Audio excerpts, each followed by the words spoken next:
इतना शक्तिशाली होने के बावजूद बलराम ने क्यों नहीं लिया महाभारत युद्ध में भाग? श्री कृष्ण के बड़े भाई बलराम कितने बलशाली थे, ये तो उनके अन्य नामों से ही अंदाजा लगाया जा सकता है। बलवानों में सबसे श्रेष्ठ होने के कारण उनका एक नाम बलभद्र भी है। उन्हें संकर्ष नाम से भी जाना जाता है। शायद आपको मालूम नहीं होगा, लेकिन असल में वो माता देवकी के गर्भ से जन्म लेने वाले थे। लेकिन श्री कृष्ण ने योग माया को आदेश दिया, शेषनाग के अवतार उस बालक को देवकी के गर्भ से संकर्षण करके वासुदेव की पहली पत्नी रोहिणी के गर्भ में स्थानांतरित कर दे।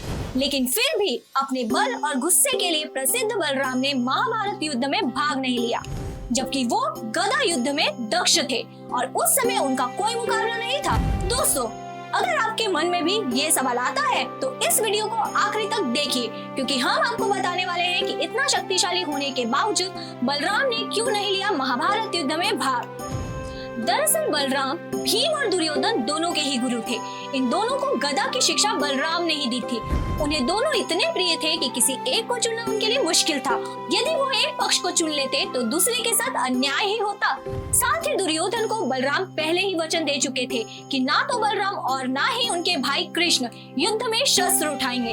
इसीलिए कृष्ण ने भी अपने भाई के वचन का मान रखते हुए बिना शस्त्र उठाए अर्जुन का सारथी बनकर युद्ध में हिस्सा लिया था। बलराम ने जब श्री कृष्ण को युद्ध में भाग न लेने की बात कही तो श्री कृष्ण ने इसका भी हल निकाला। उन्होंने दुर्योधन और अर्जुन दोनों को कृष्ण में और उनकी नारायणी में से किसी एक को चुनने के लिए कहा।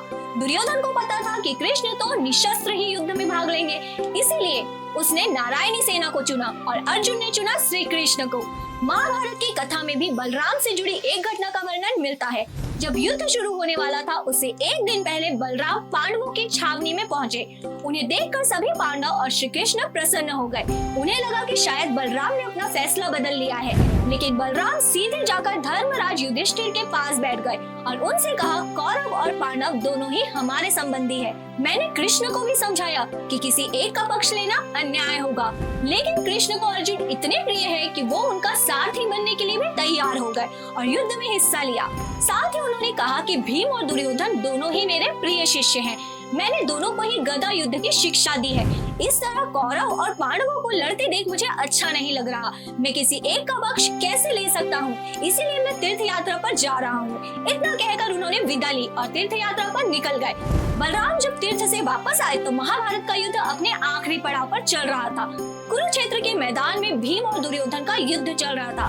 बलराम की आंखों के सामने ही भीम ने श्री कृष्ण के इशारे पर दुर्योधन की जांघ पर वार किया और उसे युद्ध में परास्त कर दिया। ये देखकर बलराम को क्रोध आ गया और वो भीम को सजा देने की बात करने लगे। तब श्री कृष्ण ने बीच बचाव किया और बलराम को याद दिलाया कि जब धर्म और अधर्म की बात चल रही थी तो उस चुनौती को स्वीकार करने की बजाय बलराम तीर्थ यात्रा पर चले गए थे। इस तरह आखिरी समय में आकर उनका युद्ध के नतीजों को प्रभावित करना ठीक नहीं है। इस तरह तर्क वितर्क से उन्होंने बलराम को शांत करा दिया। बलराम को कोई नहीं हरा सका था। उनकी मृत्यु भी उनकी इच्छा से ही हुई।